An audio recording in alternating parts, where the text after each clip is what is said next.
Assalamualaikum dan salam sejahtera. Anda bersama saya Hazwan Mokhtar dalam Sinar PM 11 Januari. Nasi dah jadi bubur.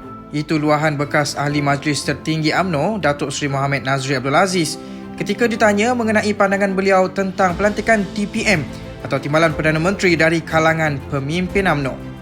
Ahli Parlimen Padang Rengas itu berkata tindakan tersebut sepatutnya dibuat awal dahulu bagi menunjukkan keikhlasan dan bukan pada waktu terdesak seperti ketika ini. Dalam pada itu, Nazri turut memaklumkan akan mempertimbangkan untuk menarik diri daripada menyokong Perikatan Nasional. Bagaimanapun, beliau berkata keputusan muktamad akan dimaklumkan dalam sidang akhbar yang diadakan di Ibu Pejabat UMNO di Kuala Lumpur esok. Susulan desas-desus yang mengatakan UMNO bakal menarik sokongan dari Perikatan Nasional, kini timbul pula dakwaan bahawa Perdana Menteri akan melantik timbalannya dari UMNO bagi menyelamatkan gabungan itu.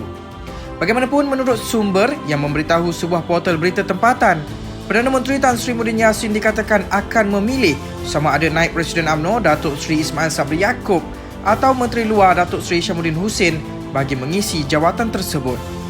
Namun bagi mencapai kata sepakat, difahamkan kedua-dua individu berkenaan dibenarkan mengadakan perbincangan terlebih dahulu sebelum menyerahkan kepada Muhyiddin dalam membuat keputusan muktamad. Dalam pada itu, menurut sumber berkenaan juga, Presiden UMNO Datuk Seri Ahmad Zahid Hamidi sendiri dikatakan ingin mengisi jawatan tersebut. Namun disebabkan Ahmad Zahid masih terbabit dengan kes mahkamah, Perdana Menteri berhasrat agar UMNO dapat memilih calon lain yang lebih sesuai dan berkelayakan. Susulan perbahalan beberapa parti politik Melayu sejak kebelakangan ini, penganalisis politik dari Institut Asia Universiti Tasmania, James Chin, meramalkan DAP akan menjadi penentu hala tuju politik negara. James berkata sekiranya kerjasama pilihan raya tidak berjaya dicapai, UMNO dan Barisan Nasional berkemungkinan akan bertembung dengan Bersatu dan Perikatan Nasional di kawasan Melayu, sementara DAP mengekalkan kerusi majoriti Cina atau di kawasan bandar. Bagaimanapun, katanya sekiranya pilihan raya umum diadakan sekarang, Bersatu mungkin akan tumpas di tangan UMNO dan PAS. Namun, James mendakwa semakin lama masa diambil sebelum pilihan raya diadakan, Bersatu akan menjadi semakin kuat dan peluang untuk merampas sebahagian besar kerusi UMNO akan meningkat. Perintah darurat mungkin akan segera digunakan untuk mengendalikan lonjakan kes COVID-19 yang membimbangkan. Memetik laporan The Star, banyak sumber di Putrajaya mengatakan bahawa krisis COVID-19 dan keperluan untuk mengisytiharkan darurat telah dibincangkan dalam mesyuarat khas Kabinet jam 11 pagi pada hari Isnin 11 Januari 2021.